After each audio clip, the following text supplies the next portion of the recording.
Moving on to our hands and arms in ballet, it's very useful when thinking about what your fingers or hands should do to imagine that you're holding a rose petal in between your thumb and your middle finger. When I take that away, I'm going to lengthen out my middle finger and rest my thumb in the middle of my hand.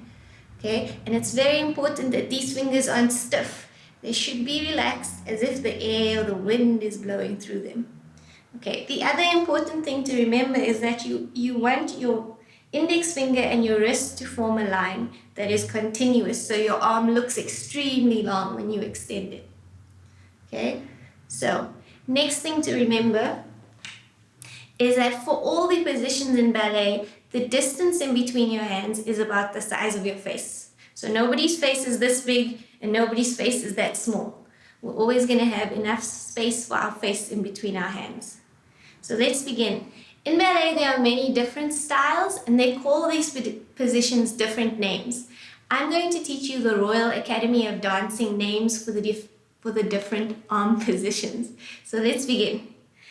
The first position is named bras bas. It means low arms. As you can see, my fingertips are resting on my thighs and my arms are creating an oval frame for my body. So when you look at my body, you can see my waist and my hips inside this picture frame. Once again, bras bas. Then we move on to first position. This position is as if you're holding a giant beach ball in front of your belly button. And that's round about where your fingertips should be. Belly button distance in front of your body. My arms are sloping down and I'm making a round shape. Be careful though not to make a round shape with your back.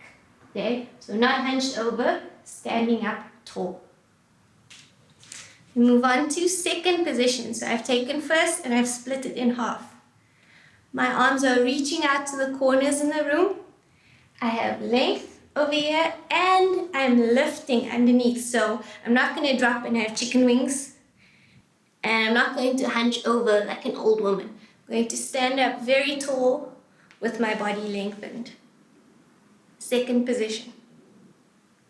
Okay, now we all know 1 plus 2 makes 3. Third position in ballet.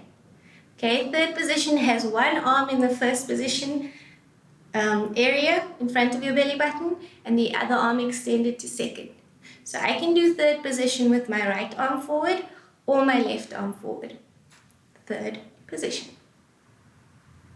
Fourth position has 2 different variations. We can do a closed fourth position, which has one arm in first and one extended above your head, or we can do an open fourth position, where one arm is in second and the other is extended above your head. Once again, you can do this with your right arm. So this is open fourth on your right or your left. Open fourth on your left.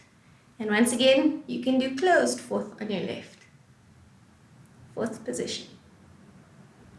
Okay, finally we have fifth position. Here we take our hands all the way above our head. Now your arms that were framing your beautiful body down in bras bas are framing your face up above your head. So it's very important not to lift your shoulders up.